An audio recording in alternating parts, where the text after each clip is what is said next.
मैंने no no no no मैंने 1 minute please. No, ये तरीका ठीक नहीं है, प्लीज।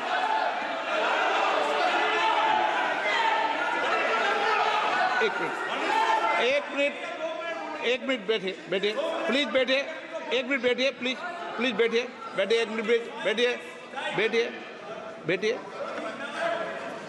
ऑनरेबल मेंबर्स, माननीय प्रधानमंत्री जी बोलेंगे। मणिपुर के मैंने एक माननीय सदस्य को पहले ही बोलने का मौका दे दिया था। उनकी पार्टी से 9 मेंबर बोले, बताइए कि 9 मेंबर बुलाए आपने। आदरणीय सभापति जी,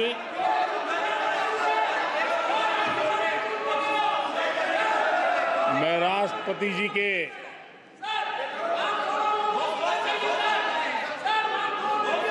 भाषण के प्रति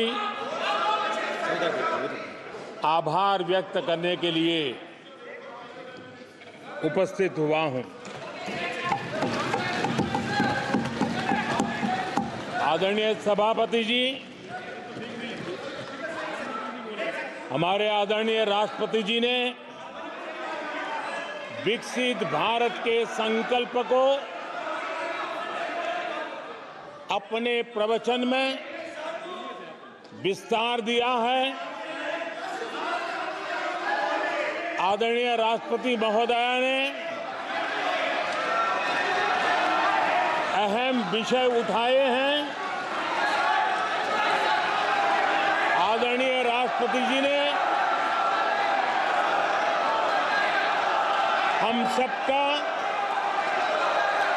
और देश का मार्गदर्शन किया है। इसके लिए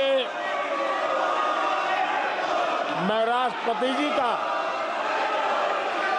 हृदय से आभार व्यक्त करता हूं। आदरणीय सभापति जी,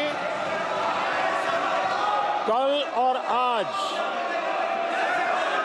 कई माननीय सदस्यों ने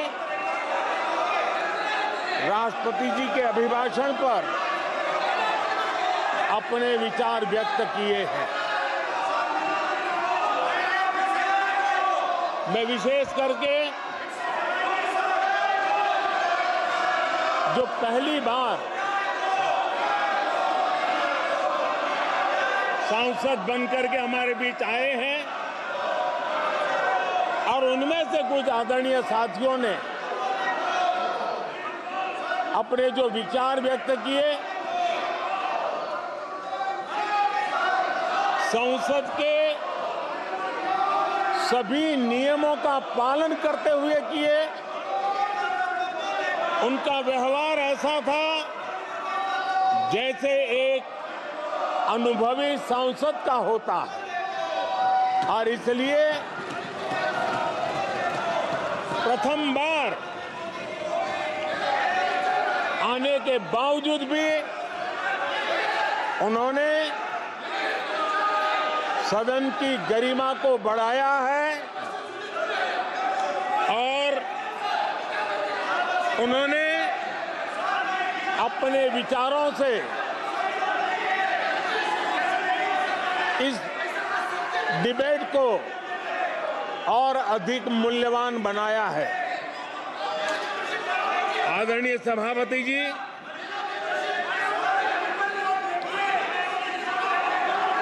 देश ने एक सफल चुनाव अभियान को पार करते हुए विश्व को दिखा दिया है कि ये दुनिया का सबसे बड़ा चुनाव अभियान था। देश की जनता ने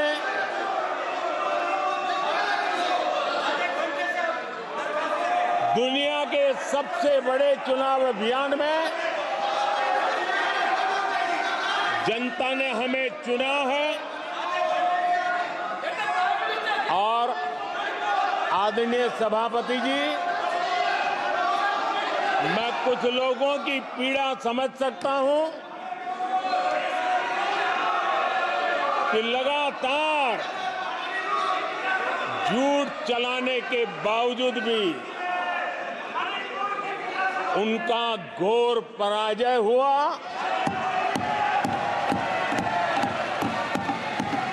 और लोकतंत्र के माननीय प्रतिपक्ष के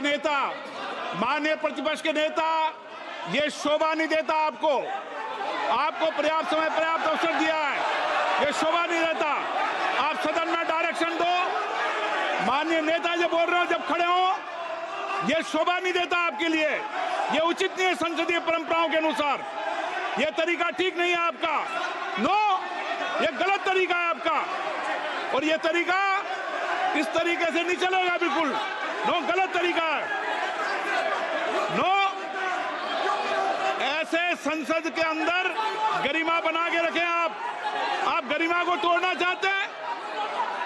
आप संसद मर्यादा पीछे नहीं करें। आपको गरिमा नहीं, सदन की डायरेक्शन देते आप बेल में आने के लिए लोगों को। ये प्रतिपक्ष के नेता है आप। नो, गलत तरीका आपका। माननीय प्रधानमंत्री जी,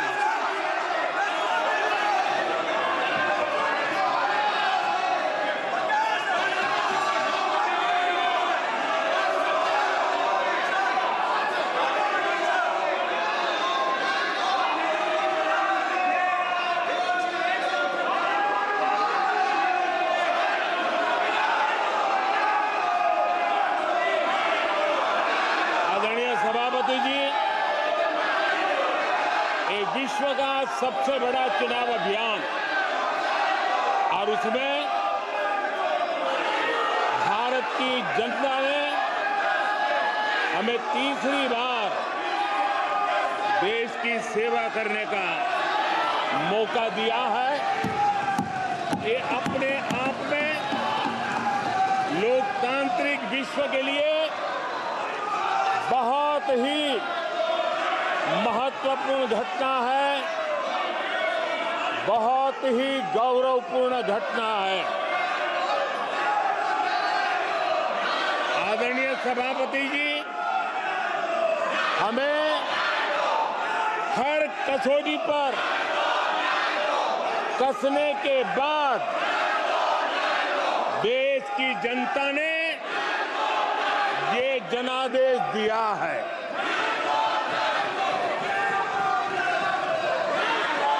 जनता ने हमारे 10 साल के ट्रैक रिकॉर्ड को देखा है।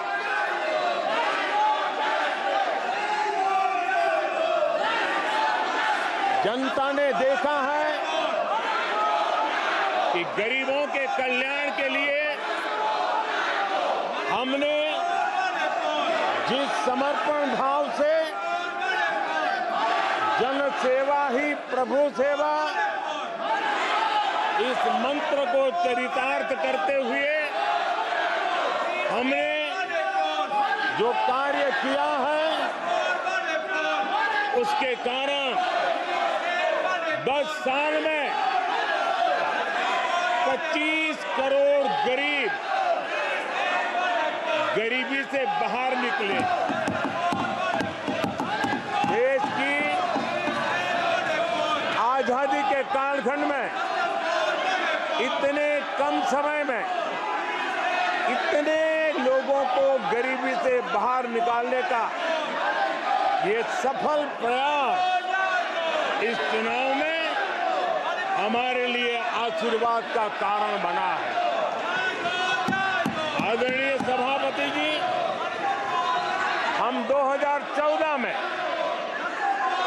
जब पहली बार जीत करके आए थे, तो चुनाव के अभियान में भी हमने कहा था कि हमारा करप्शन के प्रति 0 टॉलरेंस रहेगा। और आज मुझे गर्व है कि हमारे सरकार ने देश का सामान्य मानवी जो करप्शन के कारण पीड़ित है, देश को करप्शन ने दीमक की तरह खोखला कर दिया है। ऐसे में भ्रष्टाचार के प्रति हमारी जो जीरो टॉलरेंस नीति है, आज देश ने हमें उसके लिए आशीर्वाद दिया है। आदरणीय सभापति जी, आज दुनिया भर में भारत की साख बढ़ी है। आज विश्व में भारत का गौरव हो रहा है और भारत के तरफ देखने का नजरिया भी एक गौरवपूर्ण नजरिया हर भारतवासी अनुभव करता है। आदरणीय सभापति जी, देश की जनता ने देखा है कि हमारा एकमात्र लक्ष्य नेशन फर्स्ट है, भारत सर्वप्रथम है। हमारे हर नीति, हमारे हर निर्णय, हमारे हर कार्य का एक ही तराजू रहा है कि भारत प्रथम, और भारत की इस प्रथम की भावना के साथ देश में जो आवश्यक रिफॉर्म थे, उस रिफॉर्म को भी हमने लगातार जारी रखा है। 10 वर्ष में हमारी सरकार सबका साथ, सबका विकास, इस मंत्र को लेकर के लगातार देश के सभी लोगों का कल्याण करने का प्रयास करती रही है। आदरणीय सभापति जी, हम उस सिद्धांतों को समर्पित है जिसमें भारत के संविधान के स्पिरिट के अनुसार सर्वपंथ संभाव, उस विचार को सर्वोपरि रखते हुए हमने देश की सेवा करने का प्रयास किया। आदरणीय सभापति जी, इस देश ने लंबे अरसे तक तुष्टीकरण की राजनीति भी देखी। इस देश ने लंबे अरसे तक तुष्टीकरण का गवर्नेंस का मॉडल भी देखा। देश ने पहली बार सेक्युलरिज्म का एक पूरा हमने जो प्रयास किया, और वो हमने तुष्टीकरण नहीं, संतुष्टीकरण, और संतुष्टीकरण के विचार को लेकर के हम चले हैं। और जब हम संतुष्टीकरण की बात करते हैं तो इसका मतलब है कि हर योजना का सैचुरेशन, गवर्नेंस की आखिरी व्यक्ति तक पहुंचने की हमारी जो संकल्पना है, इसको परिपूर्ण करना। और जब हम सैचुरेशन के सिद्धांत को लेकर चलते हैं, तब सैचुरेशन सच्चे अर्थ में सामाजिक न्याय होता है। सैचुरेशन सच्चे अर्थ में सेक्युलरिज्म होता है, और उसी को देश की जनता ने हमें तीसरी बार बिठा करके मोहर लगा दी है। आदरणीय सभापति जी, अपीजमेंट ने इस देश को तबाह करके रखा है, और इसलिए हमने justice to all, appeasement to none, इस सिद्धांत को लेकर के हम चले हैं। आदरणीय सभापति जी, 10 साल के हमारे कार्य को देखने परखने के बाद भारत की जनता ने हमारा समर्थन किया है। आदरणीय सभा हमें फिर एक बार 140 करोड़ देशवासियों की सेवा करने का मौका मिला है। आदरणीय सभापति जी, इस चुनाव ने इस बात को सिद्ध किया है कि भारत की जनता कितनी परिपक्व है, भारत की जनता कितने विवेकपूर्ण रूप से और कितने उच्च आदर्शों को लेकर के अपने विवेक का सद्बुद्धि से उपयोग करती है, और उसी का नतीजा है कि आज तीसरी बार हम आपके सामने, देश की जनता के सामने नम्रता पूर्वक सेवा करने के लिए उपस्थित हुए हैं। आदरणीय सभापति जी, देश की जनता ने हमारी नीतियों को देखा है, हमारी नीयत, हमारी निष्ठा, उस पर देश की जनता ने भरोसा किया है। आदरणीय सभापति जी, इस चुनाव में हम जनता के बीच एक बड़े संकल्प के साथ देश की जनता के पास आशीर्वाद मांगने के लिए गए थे, और हमने आशीर्वाद मांगा था विकसित भारत के हमारे संकल्प के लिए। हमने विकसित भारत के निर्माण के लिए एक प्रतिबद्धता के साथ, एक शुभ निष्ठा के साथ, जन सामान्य का कल्याण करने के इरादे से हम गए थे।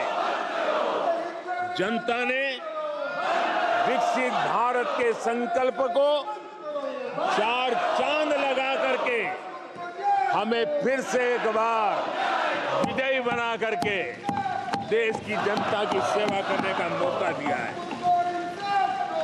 आदरणीय सभापति जी, जब देश विकसित होता है तब कोटि कोटि जनों के सपने पूरे होते हैं। देश जब विकसित होता है तब कोटि कोटि जनों के संकल्प सिद्ध होते हैं। आदरणीय सभापति जी, जब देश विकसित होता है तब आने वाली पीढ़ियों के लिए भी एक मजबूत नींव उनके सपनों को पूरा करने के लिए तैयार हो जाती है।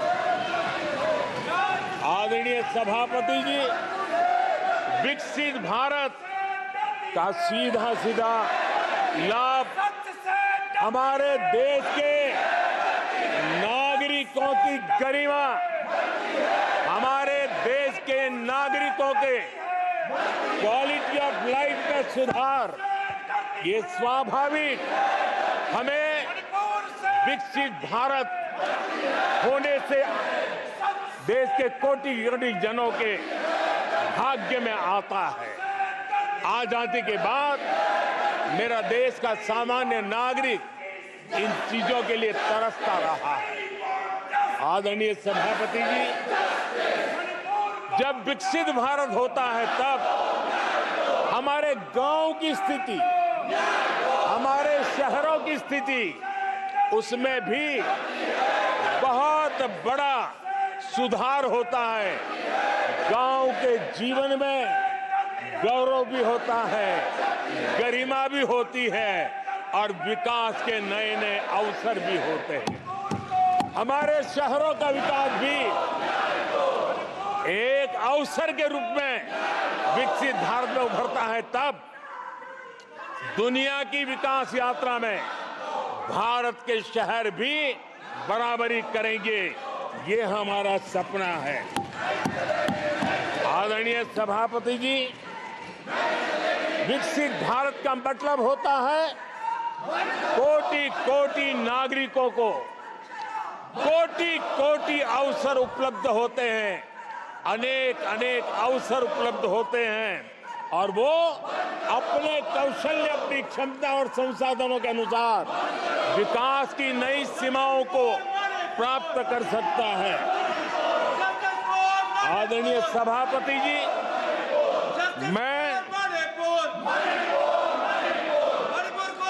आदरणीय सभापति जी,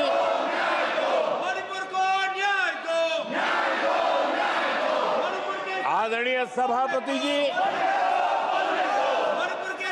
मैं आज आपके माध्यम से देशवासियों को विश्वास दिलाता हूं, मैं देशवासियों को विश्वास दिलाता हूं कि विकसित भारत के जिस संकल्प को लेकर के हम चले हैं, उस संकल्प की पूर्ति के लिए हम भरसक प्रयास करेंगे, पूरी निष्ठा से करेंगे, पूरी ईमानदारी से करेंगे और हमारा समय का पल पल और हमारे शरीर का कण कण हम देशवासियों को विकसित भारत के सपने को पूरा करने के लगाएंगे। हमने देश की जनता को कहा था 24/7 फॉर 2047। आज मैं इस सदन में ही दोहराता हूं कि हम उस काम को अवश्य पूरा करेंगे। आदरणीय सभापति जी, 2014 के उन दिनों को याद कीजिए।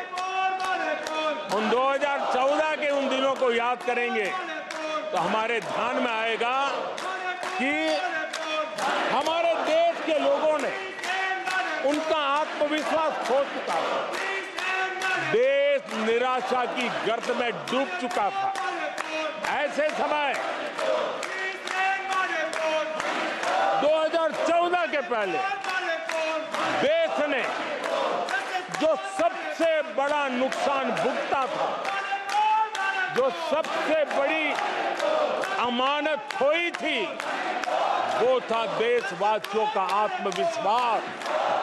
और जब विश्वास और आत्मविश्वास खो जाता है, तब उस व्यक्ति को, उस समाज को, देश को खड़ा होना मुश्किल हो जाता है। और उस समय सामान्य मानवी के मुंह से यही निकलता था कि वो इस देश का कुछ हो नहीं सकता। उस समय हर जगह पे ये 7 शब्द सुनाई देते थे, इस देश का कुछ नहीं हो सकता। यही शब्द 2014 के पहले सुनाई देते थे। भारतीयों की हताशा के इन 7 शब्द एक प्रकार से पहचान बन गए थे। उस समय आए दिन अखबार खोलते थे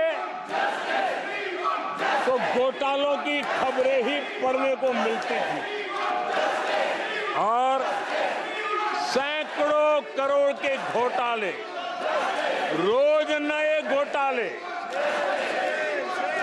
घोटालों से स्पर्धा, ये घोटालेबाज लोगों के घोटाले, इसी का एक कालखंड था।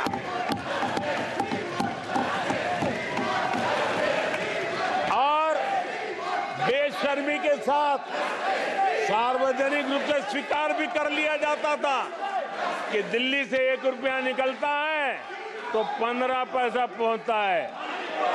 1 रुपये में 85 पैसे का घोटाला।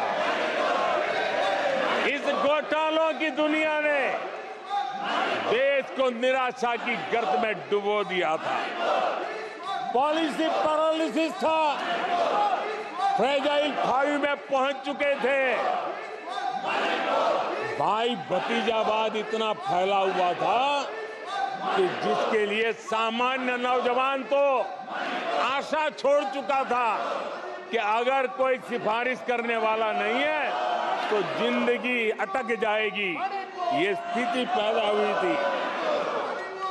गरीब को घर लेना हो, हजारों रुपए की रिश्वत देनी पड़ती थी। आदरणीय सभापति जी, अरे गैस के कनेक्शन के लिए मेंबर पार्लियामेंट के यहाँ, सांसदों के यहाँ अच्छों को चक्कर काटने पड़ते थे, और वो भी बिना कट के लिए गैस के कनेक्शन नहीं मिलते थे। आदरणीय सभापति जी, मुफ्त राशन भी पता नहीं कब बाजार में दुकान पर बोर्ड लटक जाए, हक का राशन नहीं मिलता था, उसके लिए भी रिश्वत देनी पड़ती थी।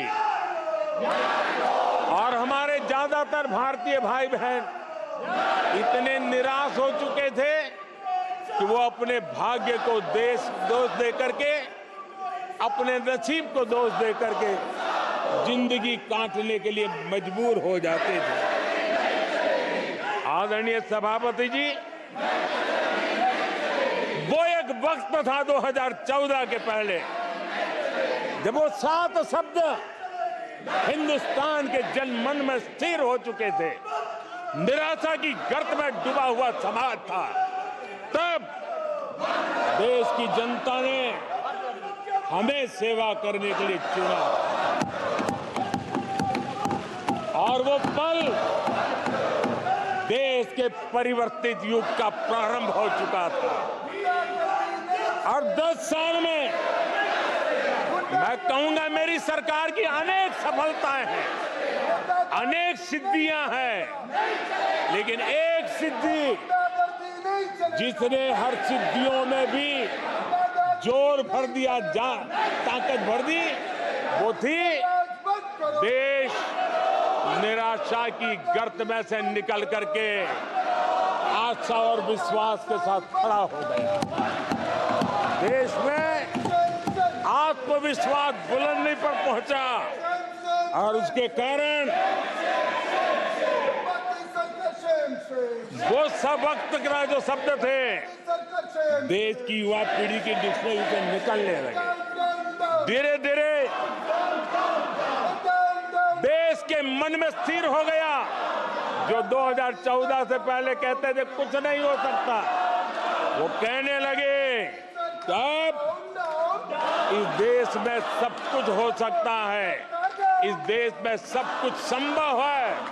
ये विश्वास जताने का काम किया हमने। जब हमने सबसे पहले तेज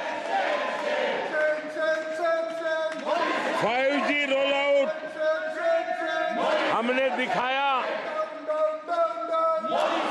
आज देश कहने लगा तीव्र गति से 5G का रोल आउट होना। देश गौरव से कहने लगा भारत कुछ भी कर सकता है। आदरणीय सभापति जी, वो एक जमाना था जब कोयले घोटाले में बड़ों के हाथ काले हो चुके थे। आज कोयले का सर्वाधिक उत्पाद, सर्वाधिक प्रोडक्शन, आज कोल प्रोडक्शन के विक्रम हुए हैं, और इसी के कारण देश अब कहने लगा है अब भारत कुछ भी कर सकता है। आदरणीय सभापति जी, वो एक समय था 2014 के पहले जब फोन बैंकिंग करके बड़े बड़े बैंक घोटाले किए जा रहे थे। अपनी पर्सनल प्रॉपर्टी की तरह बैंक का खजाना लूट लिया गया था। आदरणीय सभापति जी, 2014 के बाद नीतियों में परिवर्तन, निर्णयों में गति, निष्ठा, प्रामाणिकता की, और उसी का परिणाम है दुनिया की अच्छी बैंकों में आज भारत की बैंकों का स्थान बन गया। आज भारत की बैंक सर्वाधिक मुनाफा करने वाली बैंक बन गई और लोगों की सेवा करने की जगह।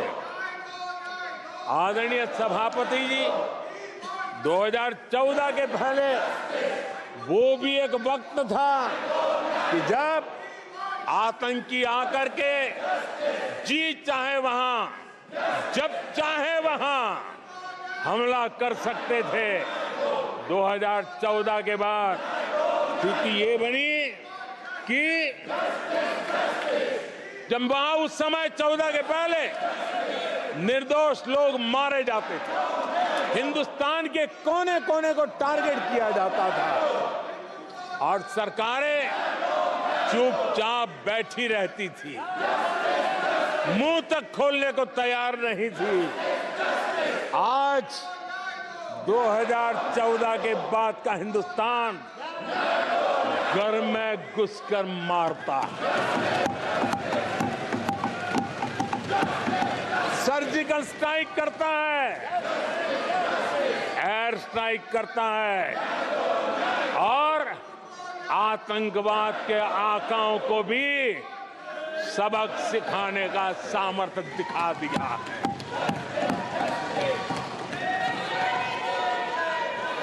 आज आदरणीय सभापति जी, देश का एक एक नागरिक जानता है कि अपनी सुरक्षा के लिए भारत कुछ भी कर सकता है। आदरणीय सभापति जी, आर्टिकल 370 इसकी पूजा करने के वाले लोगों ने, वोट बैंक की राजनीति का हथियार बनाने वालों ने 370 को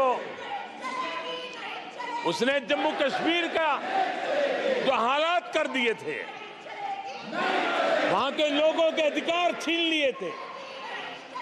भारत का संविधान जम्मू की कश्मीर की सीमा में प्रवेश नहीं कर सकता था और यहां संविधान सर पे रख करके नाचने वाले लोग संविधान को जम्मू कश्मीर में लागू करने का हौसला नहीं रखते, बाबा साहब अम्बेडकर का अपमान किया करते थे। और 370 का वो जमाना था, सेनाओं पर पत्थर चलते थे और लोग निराशा में डूब करके कहते थे अब तो जम्मू कश्मीर में कोई हो नहीं सकता है। आज आर्टिकल 370 की दीवार गिरी, पत्थरबाजी बंद है,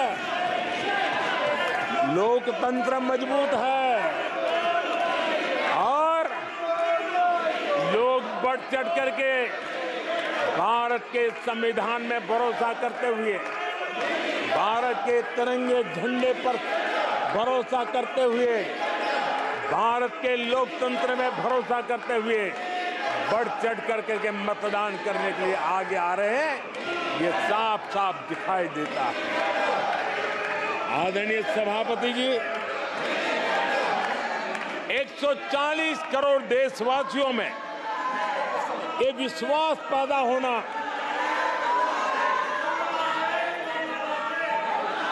ये उम्मीद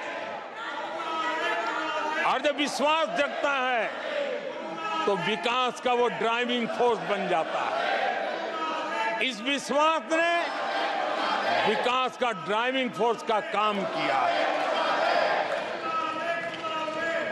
आदरणीय सभापति जी, ये विश्वास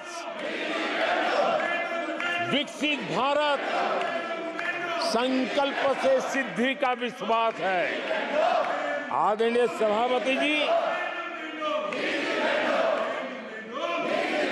जब आजादी का जंग चल रहा था और जो भाव देश में था, जो जोश था, उत्साह था, उमंग था, जो विश्वास था कि आजादी लेके रहेंगे, आज देश के कोटि कोटि जनों में वो विश्वास पैदा हुआ है, जिस विश्वास के कारण आज विकसित भारत होना एक प्रकार से उसकी मजबूत नींव इस चुनाव में शिलान्यास हो चुका है।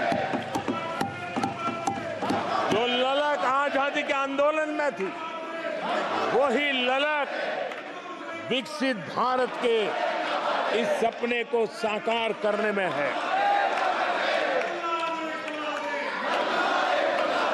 आदरणीय सभापति जी,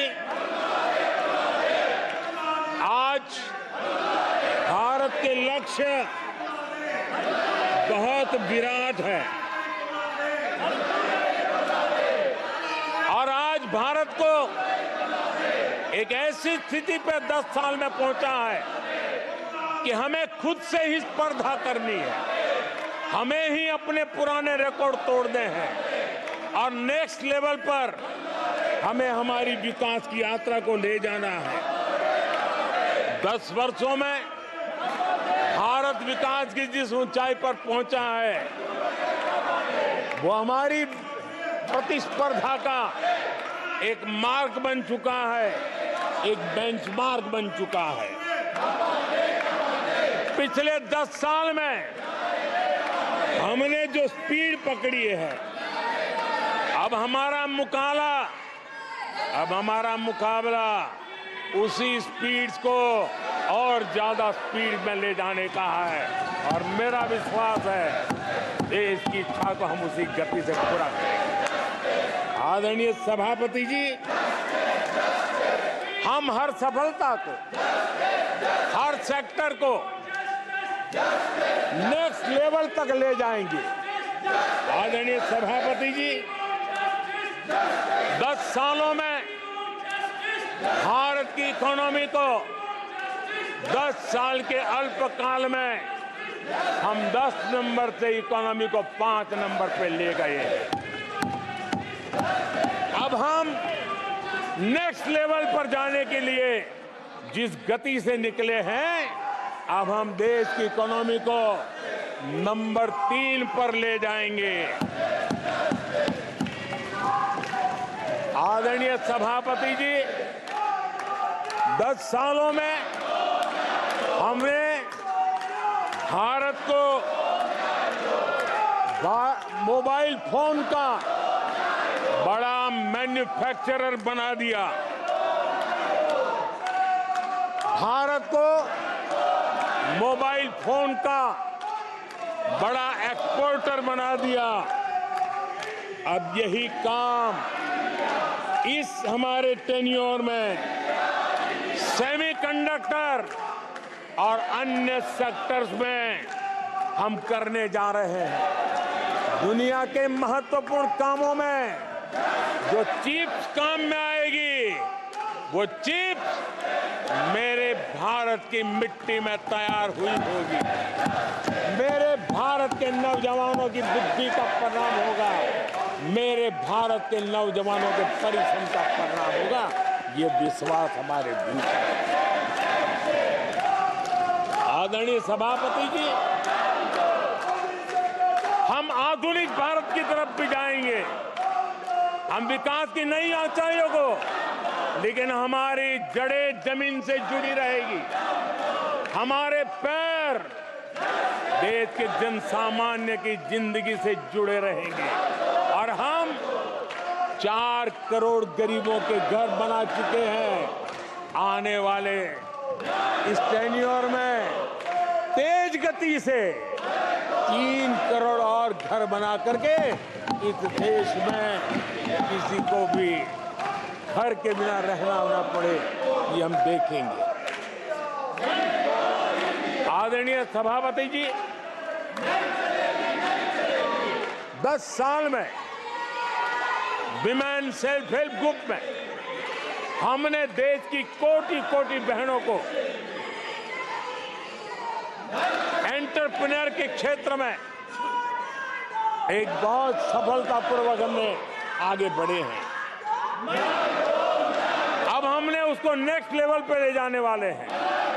अब हमारे विमेन सेल्फ हेल्प ग्रुप में जो बहनें काम कर रही हैं, उनकी आर्थिक गतिविधि इतनी बढ़ाना चाहते हैं, उसका इतना विस्तार करना चाहते हैं कि हम बहुत कम समय में 3 करोड़ ऐसी बहनों को लखपति दीदी बनाने का संकल्प लेकर के चलने वाले।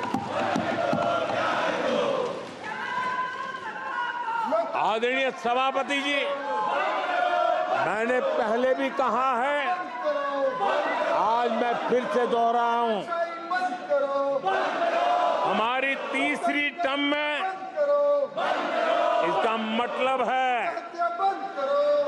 हम 3 गुना स्पीड से काम करेंगे। हमारी तीसरी टर्म का मतलब है हम 3 गुना शक्ति लगाएंगे। हमारी तीसरी टर्म का मतलब है हम देशवासियों को 3 गुना परिणाम ला करके देंगे।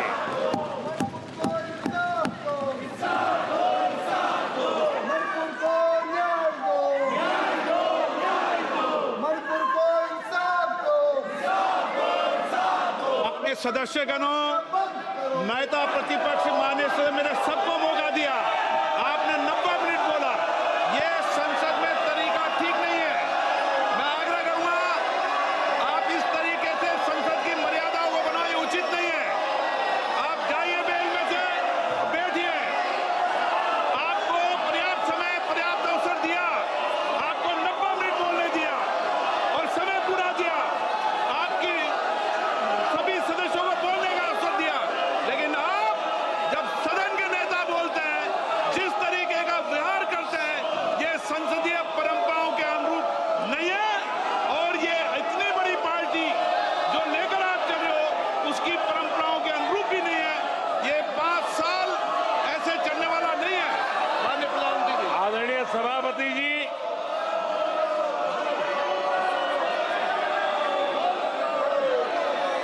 आदरणीय सभापति जी, एनडीए का तीसरी बार सरकार में आना एक ऐतिहासिक घटना है। आजादी के बाद ये सौभाग्य दूसरी बार इस देश में आया है और 60 साल के बाद आया है। इसका मतलब ये सिद्धि पाना कितना कठोर परिश्रम के बाद होता है, कितना अभूतपूर्व विश्वास संपादन होने के बाद होता है। ऐसे ही ये राजनीति के खेल से नहीं होता है, जनता जनार्दन की सेवा से प्राप्त आशीर्वाद से होता है। आदरणीय सभापति जी,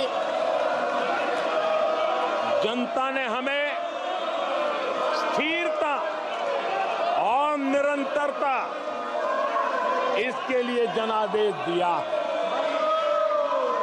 लोकसभा चुनाव के साथ ही आदरणीय सभापति जी, लोगों की नजर से यह चीजें जरा ओझल हो गई। लोकसभा के चुनाव के साथ साथ हमारे देश में 4 राज्यों के बीच चुनाव हुए और आदरणीय सभापति जी, इन चारों ही राज्यों में एनडीए ने अभूतपूर्व सफलता प्राप्त की है। अभूतपूर्व सफलता प्राप्त, हमने शानदार विजय प्राप्त की है। महाप्रभु जगन्नाथ जी की धरती उड़ीसा ने हमें भरपूर आशीर्वाद दिया है।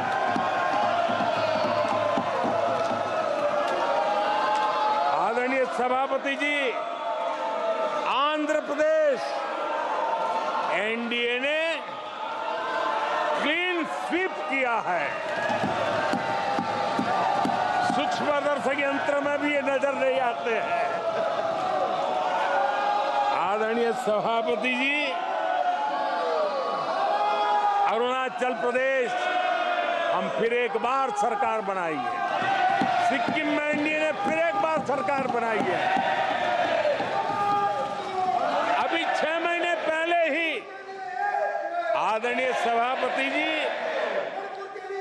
आपका होम स्टेट राजस्थान, मध्य प्रदेश और छत्तीसगढ़ में हमने प्रचंड विजय पाया है।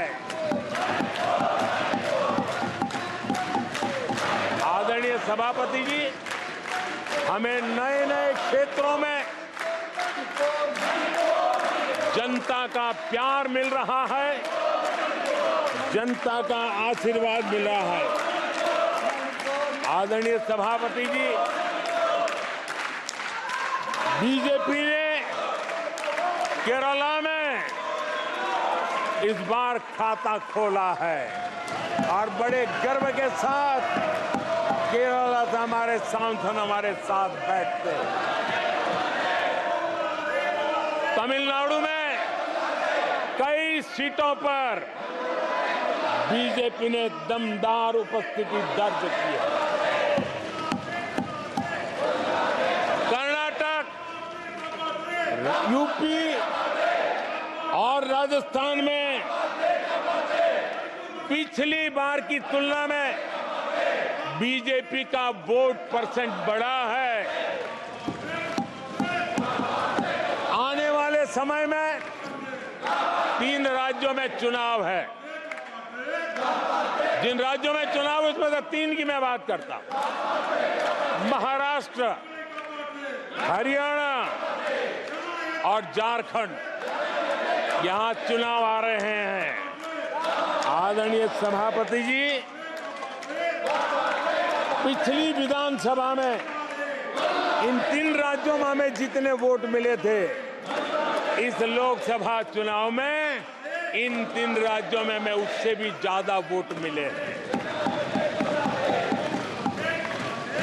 आदरणीय सभापति जी, पंजाब में भी हमारा भूतपूर्व प्रदर्शन रहा है और हमें बढ़त मिली है। जनता जनार्दन का भरपूर आशीर्वाद हमारे साथ है।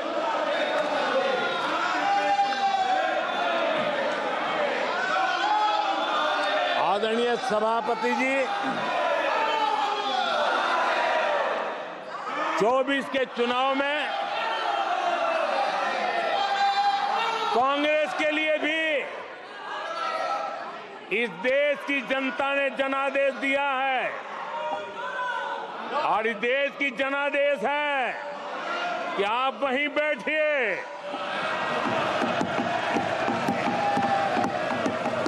विपक्ष में ही बैठो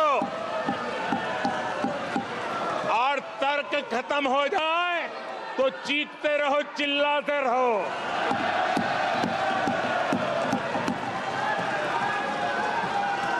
आदरणीय सभापति जी,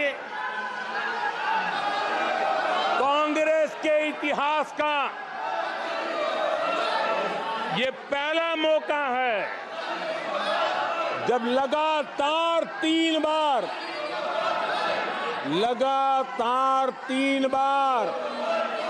कांग्रेस 100 का आंकड़ा पार नहीं कर पाई है।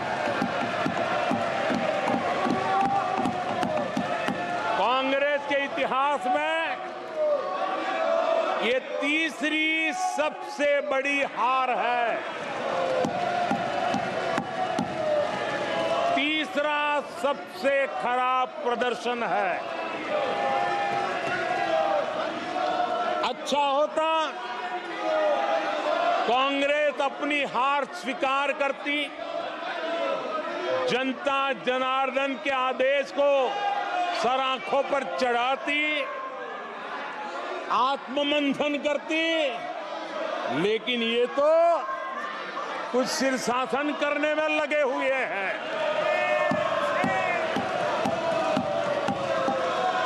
और कांग्रेस और उसकी इकोसिस्टम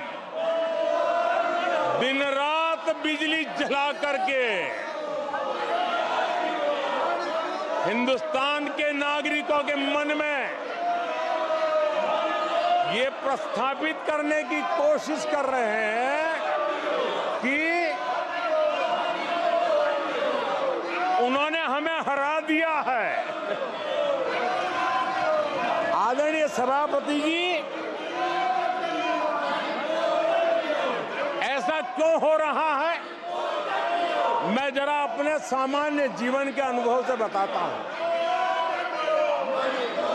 कोई छोटा बच्चा साइकिल लेके निकला है और अगर वो बच्चा गिर जाता है,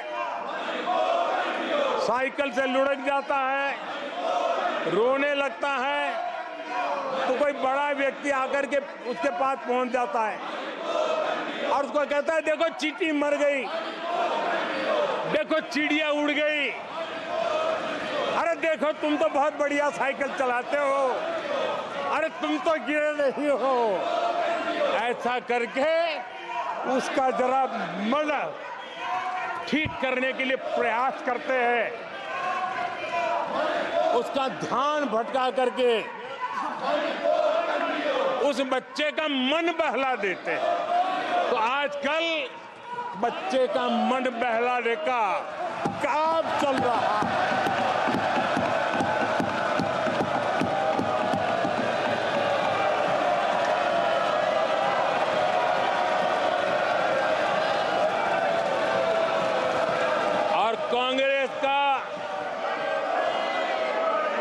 कांग्रेस के लोग और उनका इकोसिस्टम आजकल ये मन बहलाने का काम कर रहा है। आदरणीय सभापति जी, 1984 उस चुनाव को याद कीजिए।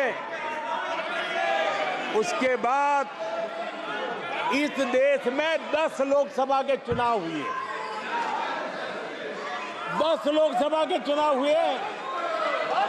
84 के बाद 10-10 लोकसभा के चुनाव होने के बावजूद भी कांग्रेस 250 के आंकड़े को छू नहीं पाई है।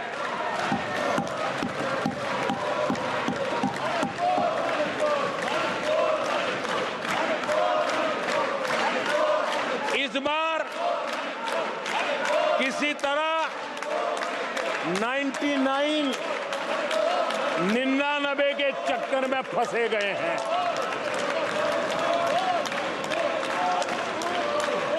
आदरणीय सभापति जी, मुझे एक किस्सा याद आता है।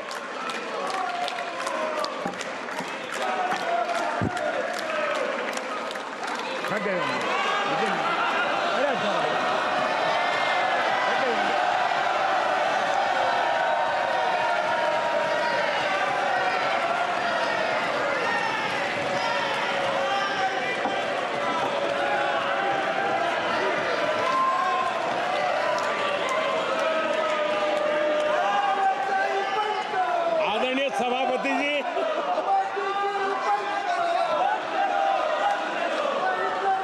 मुझे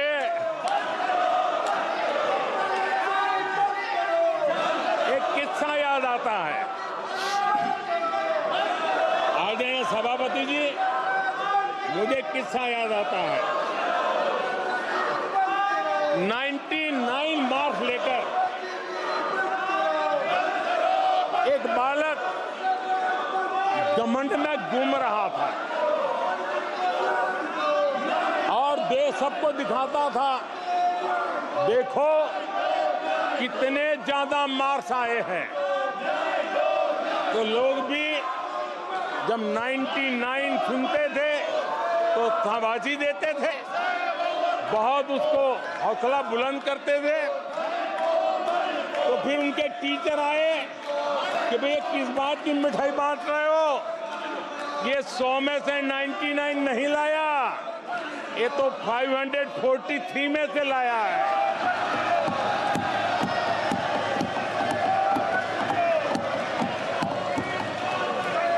अब उस बालक बुद्धि को कौन समझाए कि तुमने फेल होने का वर्ल्ड रिकॉर्ड बना दिया है।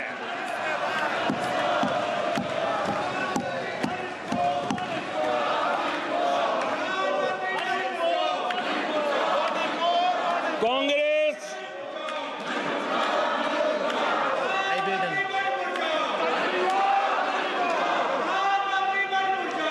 आदरणीय सभापति जी, कांग्रेस के नेताओं के बयानों में ये बयानबाजी ने शोले फिल्म को भी पीछे छोड़ दिया है।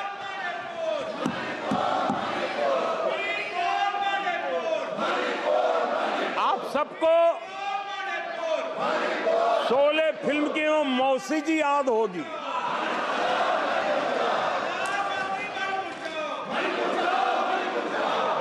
तीसरी बार तो हारे हैं, पर मौसी ये बात तो सही है, तीसरी बारी तो हारे हैं, पर मौसी मोरल विक्ट्री तो है ना। आदरणीय सभापति जी, 13 राज्यों में 0 सीटें आई हैं। अरे मौसी, 13 राज्यों में 0 सीटें आई हैं, पर हीरो तो है ना।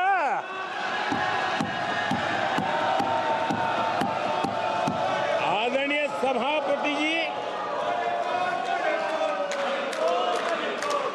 अरे पार्टी की लुटिया तो दुबई है।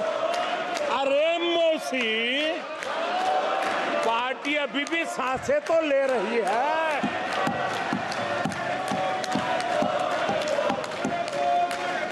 मैं कांग्रेस के लोगों को कहूंगा, जनादेश को फर्जी जीत के जश्न में मत दबाओ। जनादेश को फर्जी जीत के नशे में मत दबाओ, जश्न में मत दबाओ। ईमानदारी से देशवासियों के जनादेश को जरा समझने की कोशिश करो, उसे स्वीकार करो।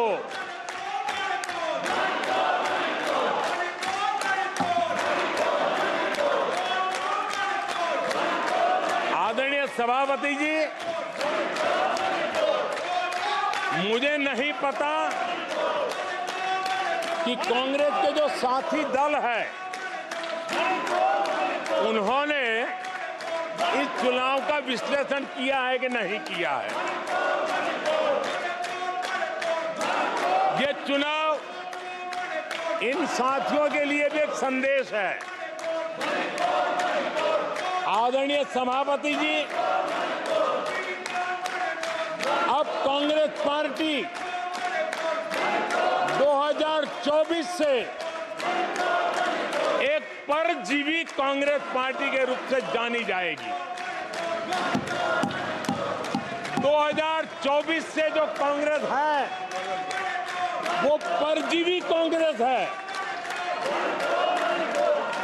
और परजीवी वो होता है जो जिस शरीर पर उस शरीर के साथ रहता है, ये परजीवी उसी को ही खाता है। कांग्रेस भी जिस पार्टी के साथ गठबंधन करती है, उसी के वोट खा जाती है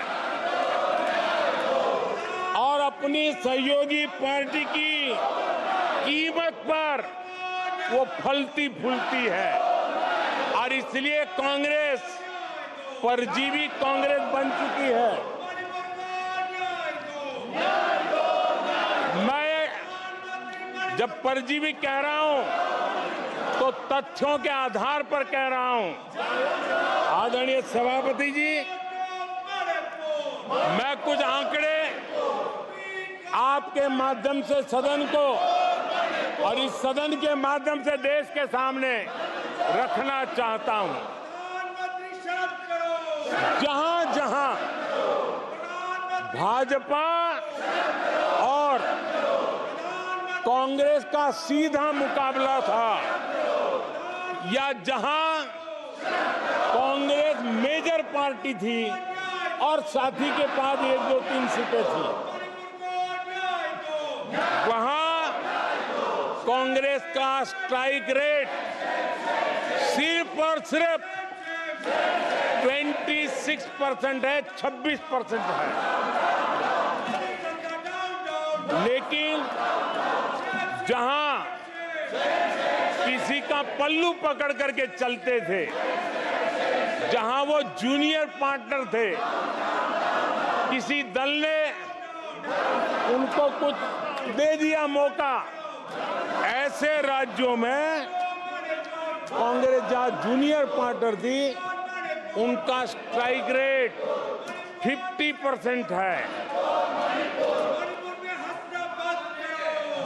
और कांग्रेस की 99 सीटों में से ज्यादातर सीटें उनके सहयोगियों ने उनको जिताया है। और इसलिए मैं कहता हूं ये परजीवी कांग्रेस है। 16 राज्यों में जहां कांग्रेस अकेले लड़ी, वहां उसका वोट शेयर इस चुनाव में गिर चुका है। आदरणीय सभापति जी,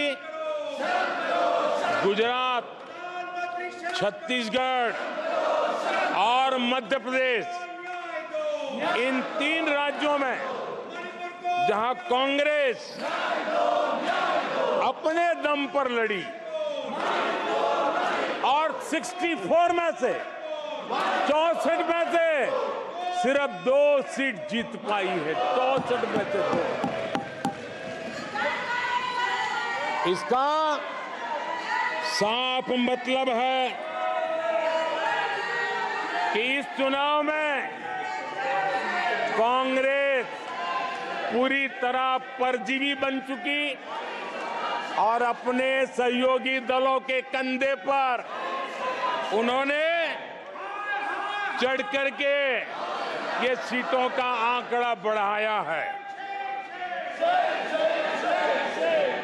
अगर कांग्रेस ने अपने सहयोगियों के जो वोट खाए हैं, वो अगर न खाए होते तो लोकसभा में उनके लिए इतनी सीटें जीत पाना भी बहुत मुश्किल था।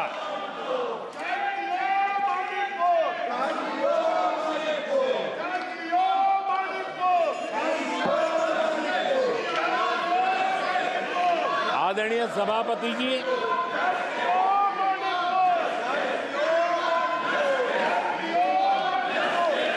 ऐसे समय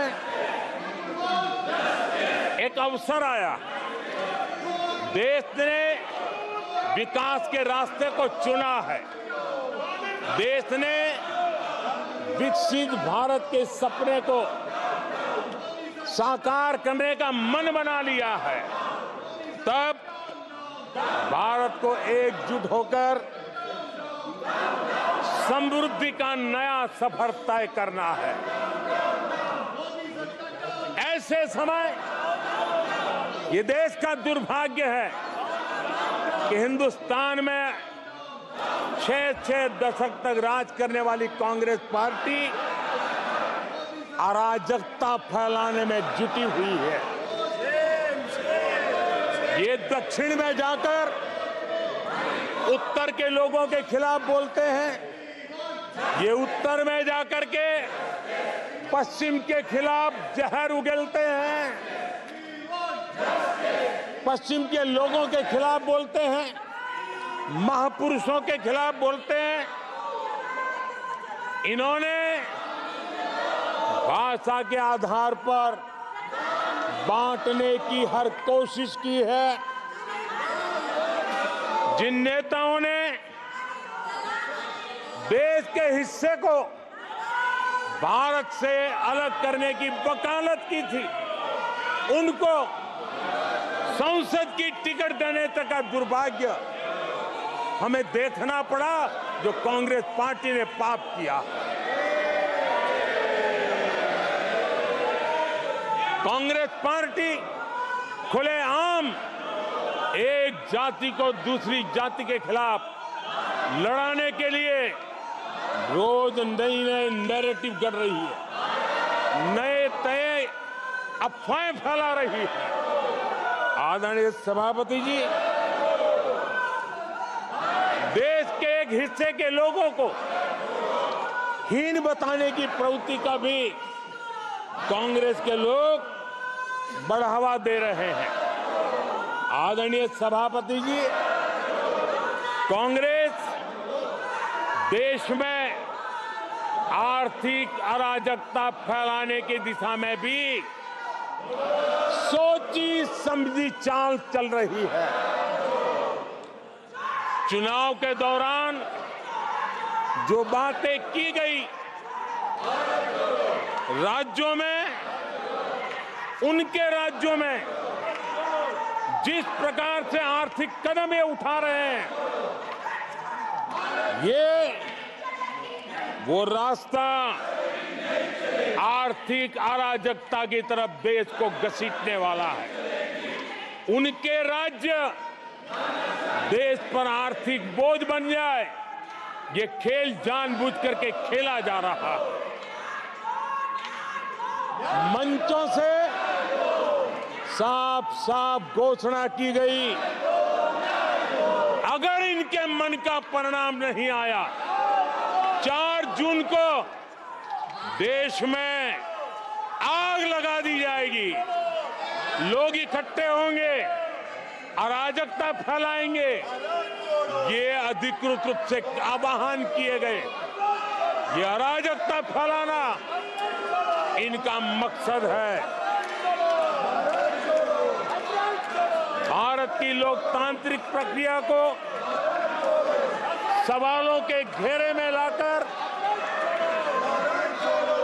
अराजकता फैलाने का प्रयास किया गया है। सीएए को लेकर जो अराजकता फैलाई गई, देश के लोगों में गुमराह करने का जो खेल खेला गया, पूरी इकोसिस्टम इस बात को बल देती रही ताकि उनके राजनीतिक मकसद पूरे हो। आदरणीय सभापति जी, देश को दंगों में झोंकने के भी कुत्सित प्रयास पूरे देश ने देखे हैं। आदरणीय सभापति जी,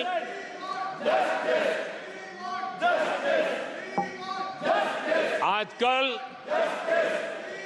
सिंपैथी गेन करने का एक नई ड्रामेबाजी शुरू की गई है, नया खेल खेला जा रहा है। मैं एक किस्सा सुनाता हूं। एक बच्चा स्कूल से आया और जोर जोर से रोने लगा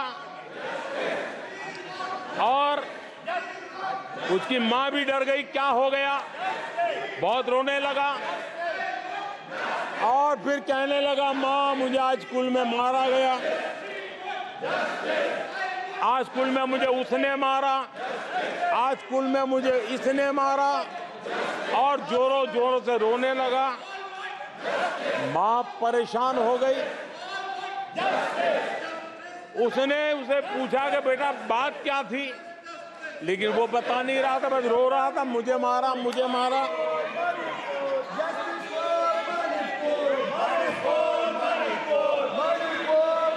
बच्चा ये नहीं बता रहा था कि आज स्कूल में उस बच्चे ने किसी बच्चे को मां की गाली दी थी। उसने ये नहीं बताया किसी बच्चे की किताबें उसने फाड़ दी थी। उसने ये नहीं बताया कि उसने टीचर को चोर कहा था। उसने ये नहीं बताया कि किसी का टिफिन चुरा करके खा गया था। हमने कल सदन में यही बचकाना हरकत देखी है। कल यहां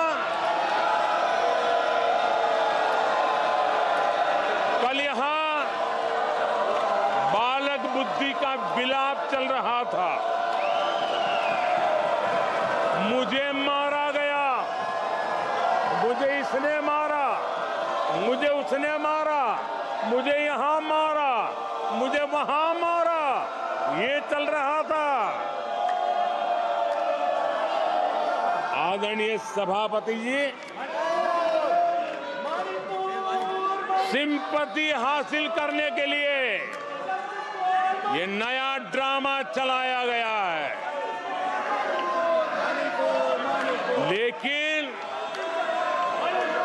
देश ये सच्चाई जानते हैं कि ये हजारों करोड़ रुपए उसकी हेराफेरी के मामले में जमानत पर बाहर है।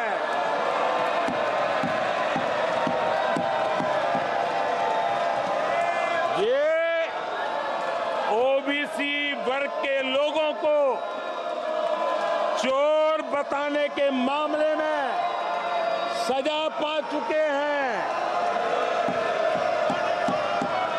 इनको देश की सर्वोच्च अदालत पर गैर जिम्मेदाराना बयान देने के बाद माफी मांगनी पड़ी है।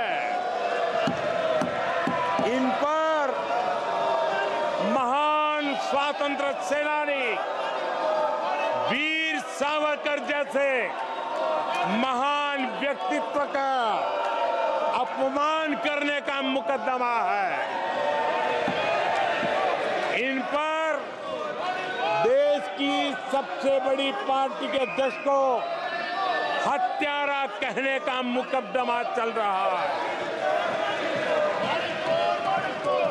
इन पर अनेक नेताओं, अधिकारियों, संस्थानों पर झूठ बोलने के गंभीर आरोप हैं और वो केस चल रहे हैं।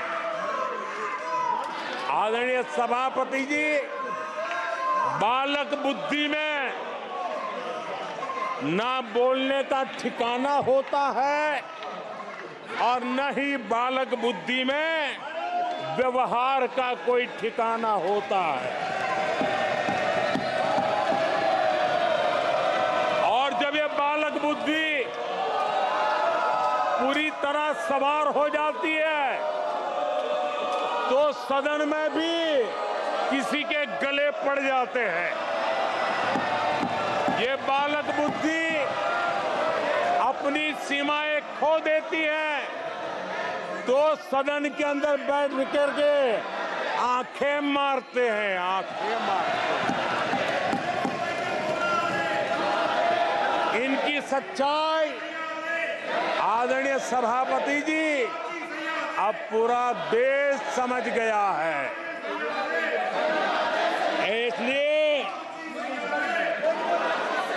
आज देश इनसे कह रहा है तुमसे नहीं हो पाएगा,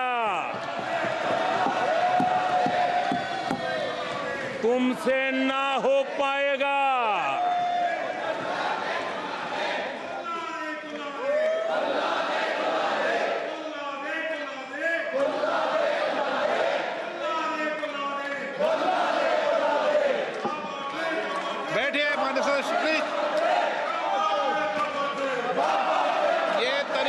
आदरणीय अध्यक्ष जी,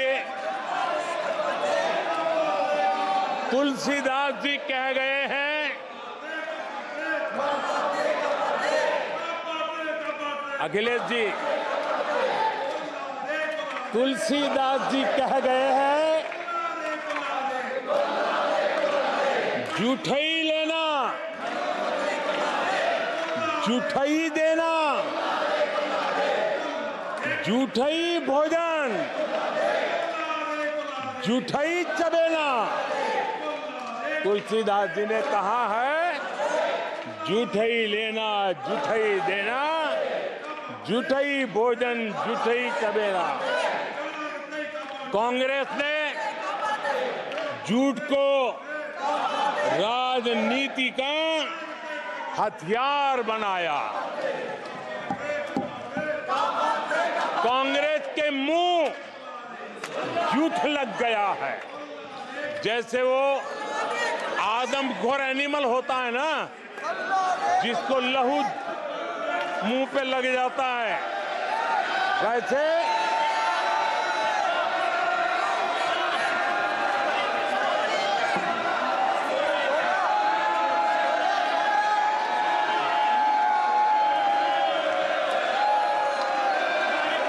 आदरणीय सभापति जी,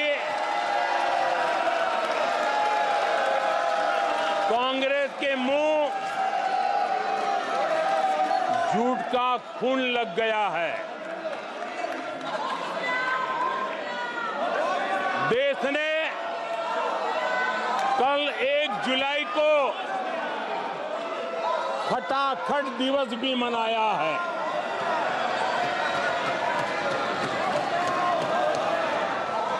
जुलाई को लोग अपने बैंक अकाउंट चेक कर रहे थे कि 8,500 रुपये आए कि नहीं आए। ये झूठ नैरेटिव का परिणाम देखिए। इसी चुनाव में कांग्रेस ने देशवासियों को गुमराह किया। माताओं बहनों को हर महीने 8,500 रुपये देने का झूठ। इन माताओं के बहनों के दिलों को जो चोट लगी है ना, वो श्राप बन करके ये कांग्रेस को तबाह करने वाली है। आदरणीय सभापति जी, ईवीएम को लेकर झूठ, संविधान को लेकर झूठ, आरक्षण को लेकर झूठ, उससे पहले राफेल को लेकर झूठ, HAL को लेकर के झूठ, LIC को लेकर के झूठ, बैंकों को लेकर झूठ, कर्मचारियों को भी भड़काने के प्रयास हुए। हौसला तो इतना बढ़ गया कि कल सदन को भी गुमराह करने का प्रयास हुआ। कल अग्निवीर को लेकर सदन में झूठ बोला गया। कल यहां भरपूर असत्य बोला गया कि MSP नहीं दिया जा रहा। अध्यक्ष जी, संविधान की गरिमा से खिलवाड़ ये सदन का दुर्भाग्य है। और अनेक बार लोकसभा में जीत करके आए लोग सदन की गरिमा के साथ खिलवाड़ करें, ये शोभा नहीं देता है। आदरणीय सभापति जी, जो दल 60 साल तक यहां बैठा है, जो सरकार के कामों को जानता है, जिसके पास अनुभवी नेताओं की श्रृंखला है, वे जब अराजकता के इस रास्ते पर चले जाएं, झूठ के रास्ते को चुन ले, तब देश गंभीर संकट की तरफ जा रहा है। इसका सबूत मिल रहा है। आदरणीय सभापति जी, सदन की गरिमा से खिलवाड़, ये हमारे संविधान निर्माताओं का अपमान है, इस देश के महापुरुषों का अपमान है, देश के लिए आजादी के लिए बलिदान देने वाले वीर सपूतों का अपमान है। और इसलिए आदरणीय सभापति जी, मैं जानता हूं आप बहुत सहृदयी हैं, आप उदार मन के मालिक हैं, आप संकट के समय भी हल्की फुल्की मीठी मुस्कान के साथ चीजों को झेल लेते हैं। लेकिन आदरणीय सभापति जी, अब जो हो रहा है, कल जो हुआ है, वो गंभीरता से लिए बिना संसदीय लोकतंत्र को हम रक्षित नहीं कर पाएंगे। आदरणीय सभापति जी, इन हरकतों को बालक बुद्धि कह करके, बालक बुद्धि मान करके हम नजरअंदाज नहीं करना चाहिए, कतई नजरअंदाज नहीं करना चाहिए। और मैं इसलिए कह रहा हूं कि इसके पीछे इरादे नेक नहीं है, इरादे गंभीर खतरे के हैं। और मैं देशवासियों को भी जगाना चाहता हूं। आदरणीय सभापति जी, इन लोगों का झूठ हमारे देश के नागरिकों की विवेक बुद्धि पर आशंका व्यक्त करता है। उनका झूठ देश के सामान्य विवेक बुद्धि पर एक तमाचा मारने की निर्लज्ज हरकत है। आदरणीय सभापति जी, ये हरकतें देश की महान परंपराओं पर तमाचा है। आदरणीय सभापति जी, इस सदन की गरिमा बचाने का बहुत बड़ी जिम्मेदारी आप पर है। सदन में शुरू हुई झूठ की परंपरा पर कठोर कार्रवाई करेंगे, ये देशवासियों की भी और इस सदन की भी अपेक्षा है। आदरणीय सभापति जी, कांग्रेस ने संविधान और आरक्षण पर भी हमेशा झूठ बोला।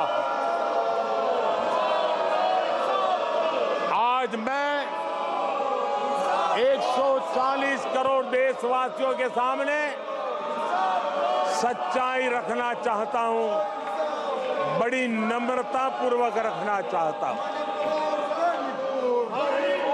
देशवासियों ने भी इस सत्य को जानना बहुत जरूरी है। आदरणीय सभापति जी, आपातकाल इमरजेंसी का 50वां वर्ष है। इमरजेंसी सिर पर सिर्फ सत्ता के लोभ के खातिर,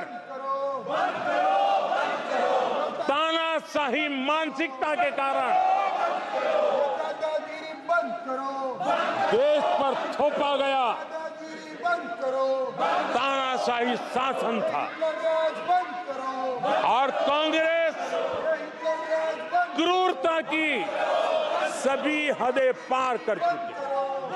उसने अपने ही देशवासियों पर क्रूरता का पंजा फैलाया था और देश के ताने बाने को छिन्न विच्छिन्न करने का पाप किया था। आदरणीय सभापति जी, सरकारों को गिराना, मीडिया को दबाना, हर कारनामे में संविधान की भावना के खिलाफ, संविधान की धाराओं के खिलाफ संविधान के एक एक शब्द के खिलाफ थे। ये वो लोग हैं जिन्होंने प्रारंभ से देश के दलितों के साथ, देश के पिछड़ों के साथ घोर अन्याय किया है।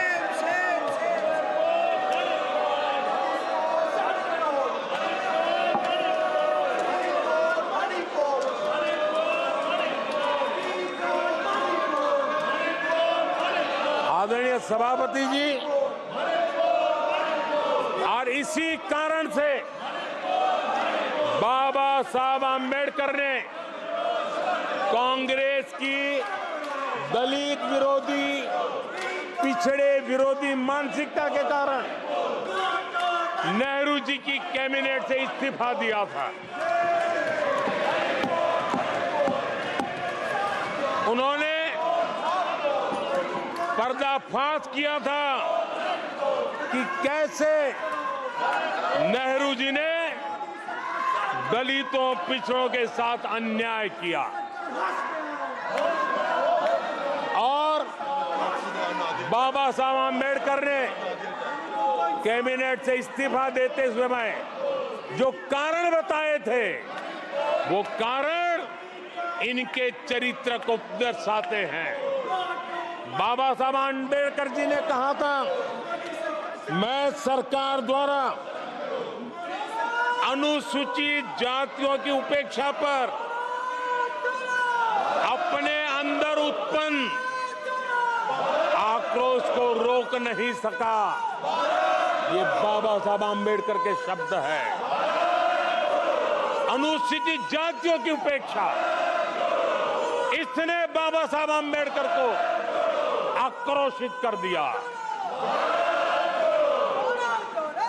बाबा साहब के सीधे हमले के बाद नेहरू जी ने बाबा साहब आंबेडकर का राजनीतिक जीवन खत्म करने के लिए पूरी ताकत लगा दी। आदरणीय सभापति जी,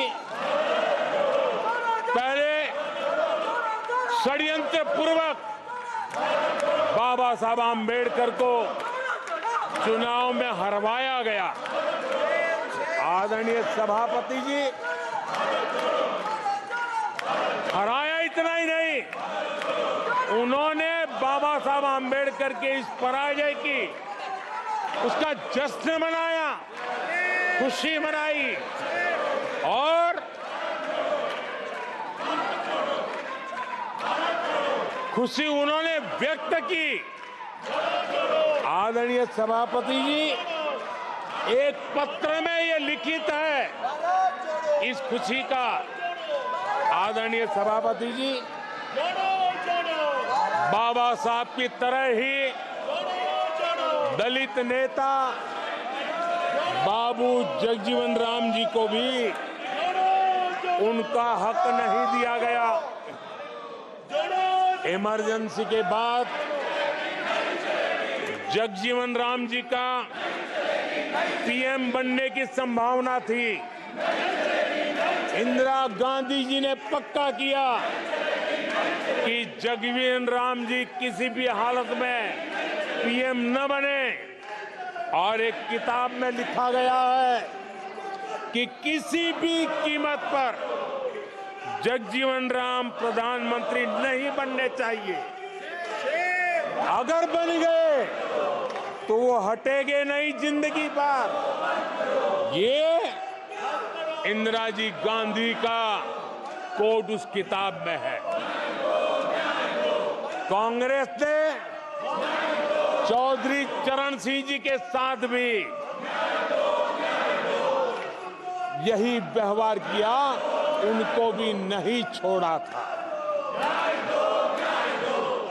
पिछड़ों के नेता कांग्रेस पार्टी के अध्यक्ष बिहार के सपूत सीताराम केसरी के साथ भी अपमानित व्यवहार करने का पाप इसी कांग्रेस ने किया।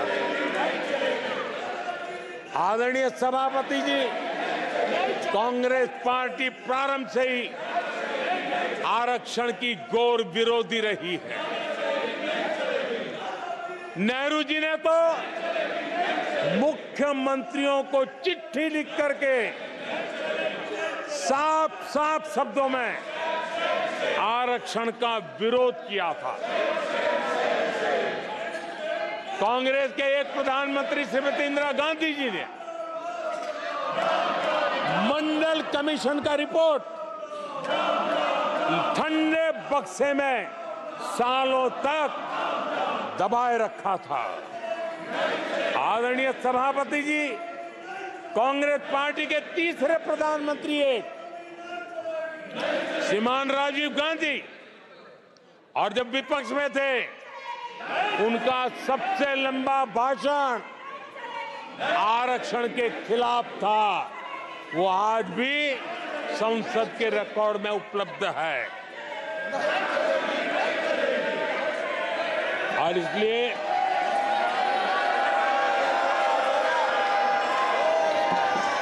आदरणीय सभापति जी, मैं आज एक गंभीर विषय पर आपका और देशवासियों का ध्यान आकर्षित करना चाहता हूं। कल जो हुआ, इस देश के कोटि कोटि देशवासी आने वाली सदियों तक माफ नहीं करेंगे। आदरणीय सभापति जी, 131 साल पहले, 131 ईयर पहले स्वामी विवेकानंद जी ने शिकागो में कहा था,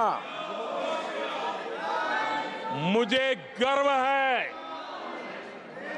कि मैं उस धर्म से आता हूं जिसने पूरी दुनिया को सहिष्णुता और वैश्विक स्वीकृति सिखाई है।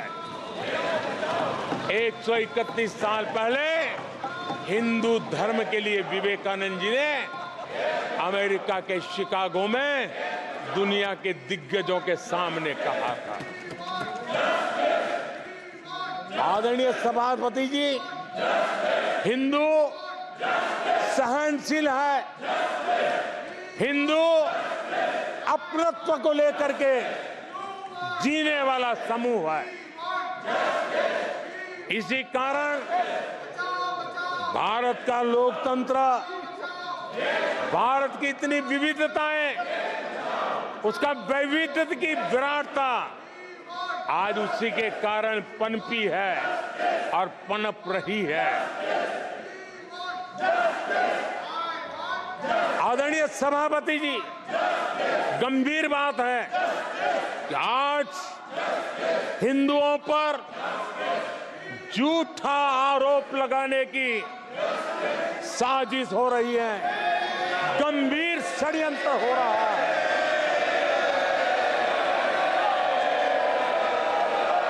आदरणीय सभापति जी,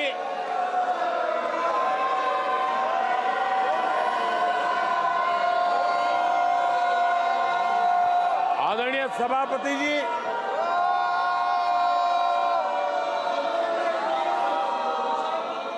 ये कहा गया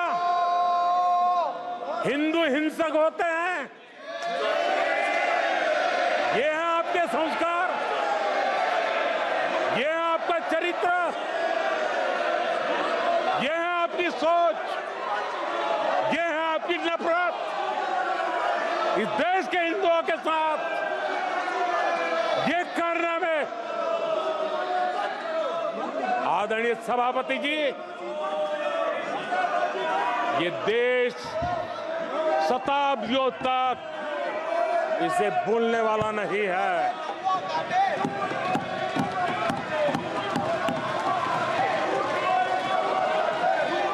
कुछ दिन पहले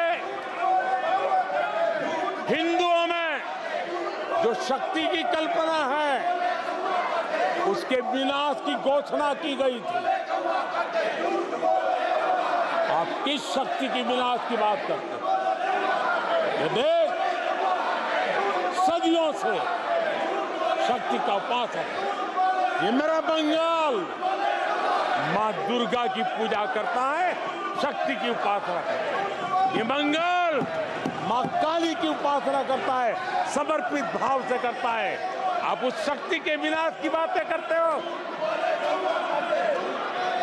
ये वो लोग हैं जिन्होंने हिंदू आतंकवाद ये शब्द गढ़ने की कोशिश की थी।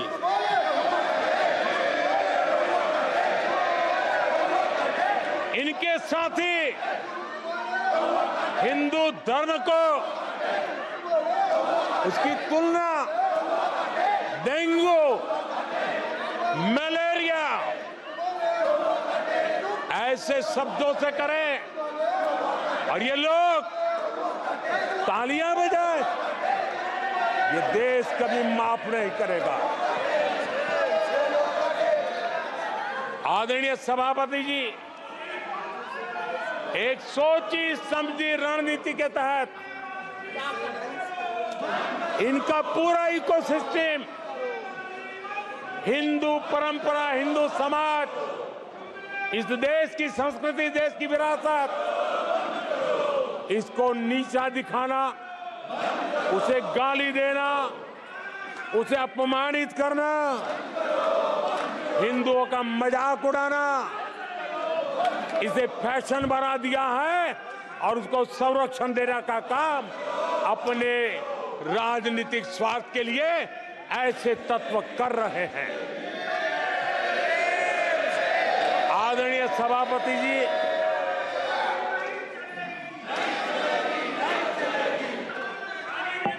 माननीय सदस्य प्लीज। आदरणीय सभापति जी,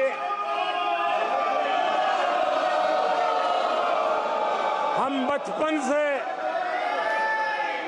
सीखते हुए आए हैं, गांव का हो, शहर का हो, गरीब हो, अमीर हो, इस देश का हर बच्चा ये जानता है ईश्वर का हर रूप, आदरणीय सभापति जी, ईश्वर का हर रूप दर्शन के लिए होता है। ईश्वर का कोई भी रूप निजी स्वार्थ के लिए, प्रदर्शन के लिए नहीं होता है। जिसके दर्शन होते हैं उसके प्रदर्शन नहीं होते हैं। आदरणीय सभापति जी, हमारे देवी देवताओं का अपमान 140 करोड़ देशवासियों के दिलों को गहरी चोट पहुंचा रहा है।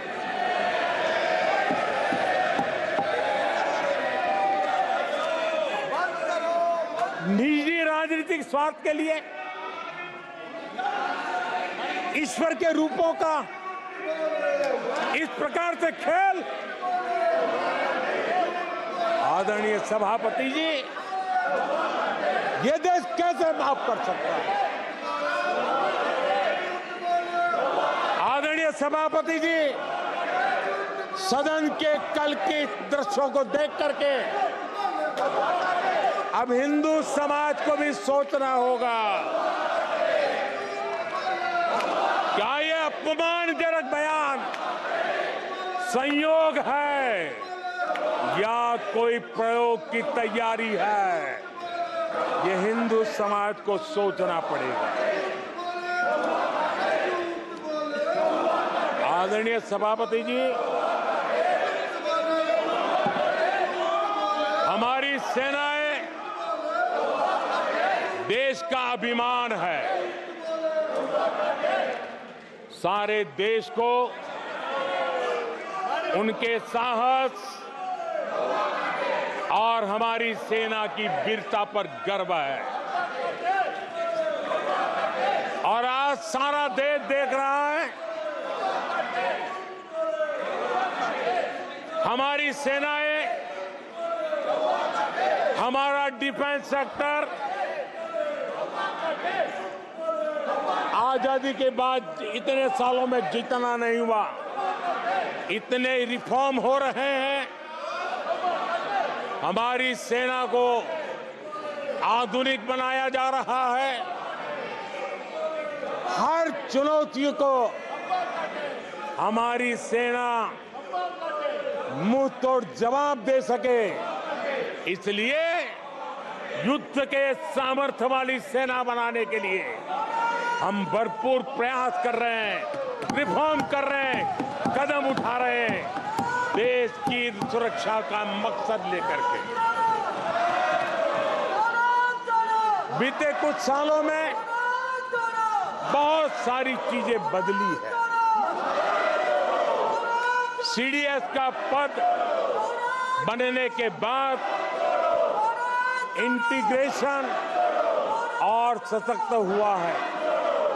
आदरणीय सभापति जी, हमारी सशस्त्र सेनाओं के बीच उनके सहयोग से जो लंबे समय से युद्ध शास्त्र के निष्णातों का मत था कि भारत में थिएटर कमांड जरूरी है, आज मैं संतोष के साथ कह सकता हूं कि सीडीएस व्यवस्था बनने के बाद देश में सुरक्षा के लिए जरूरी थिएटर कमांड की दिशा में प्रगति हो रही है। आदरणीय सभापति जी, आत्मनिर्भर भारत, उसमें हमारी सेना को आत्मनिर्भर बनाना, उसकी भी बहुत बड़ी महत्वपूर्ण भूमिका निभाई जा रही है। हमारी देश की सेना युवा होनी चाहिए। सेना दुश्मनों के दांत खट्टे करने के लिए होती है। हमें हमारे युवाओं पर भरोसा होना चाहिए। सेना में युवाओं की ताकत बढ़ानी चाहिए और इसलिए हम लगातार युद्ध योग्य सेना बनाने के लिए रिफॉर्म कर रहे हैं। समय पर रिफॉर्म न करने के कारण हमारी सेना का बहुत नुकसान हुआ है, लेकिन ये सार्वजनिक बातें कहने योग्य नहीं होने के कारण मैं मेरे मुंह को ताला लगा करके बैठा हूं। आदरणीय सभापति जी, देश की सुरक्षा एक गंभीर मसला होता है। आदरणीय सभापति जी, ऐसे रिफॉर्म्स का उद्देश्य किसी भी परिस्थिति में, अब युद्ध के रूप बदल रहे हैं, संसाधन बदल रहे हैं, शस्त्र बदल रहे हैं, टेक्निक बदल रही है, ऐसे में हमें हमारी सेनाओं को उसी चुनौतियों के अनुरूप तैयार करना, ये बहुत बड़ी जिम्मेवारी होती है, जिसको निभाने के लिए गालियां खा करके भी, झूठे आरोप सह करके भी, मुंह पर ताला लगा करके हम काम कर रहे हैं। ऐसे समय देश की सेना को आधुनिक बनाना, सशक्त बनाने के ऐसे समय कांग्रेस क्या कर रही है? ये झूठ फैला रहे हैं। डिफेंस रिफॉर्म्स के प्रयासों को कमजोर करने का षड्यंत्र कर रहे हैं। आदरणीय सभापति जी, दरअसल कांग्रेस के लोग कभी भी भारतीय सेनाओं को ताकतवर होते नहीं देख सकते। आदरणीय सभापति जी, कौन नहीं जानता कि नेहरू जी के समय देश की सेनाएं कितनी कमजोर होती थी। हमारी सेनाओं में कांग्रेस ने जो लाखों करोड़ों के घोटाले किए, वही तरीका था जिसने देश की सेना को कमजोर किया है। ये देश की सेनाओं को कमजोर किया। जल हो, थल हो, नभ हो, सेना की हर आवश्यकता में इन्होंने देश आजाद हुआ तब से भ्रष्टाचार की परंपरा बनाई। जीप घोटाला हो, पनडुब्बी घोटाला हो, बोफोर्स घोटाला हो, इन सारे घोटालों ने देश की सेना की ताकत को बढ़ने से रोका है। वो भी एक वक्त था आदरणीय सभापति जी, कांग्रेस के जमाने में हमारी सेनाओं के पास बुलेट प्रूफ जैकेट भी नहीं हुआ करते थे।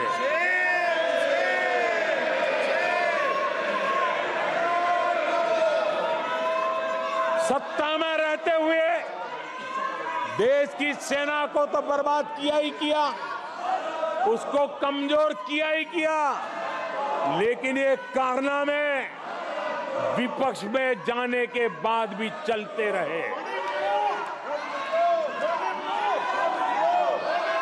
विपक्ष में जाने के बाद भी सेना को कमजोर करने के लगातार प्रयास होते रहे। जब ये कांग्रेस सरकार में थे तो फाइटर जेट नहीं लिए, और जब हमने कोशिश की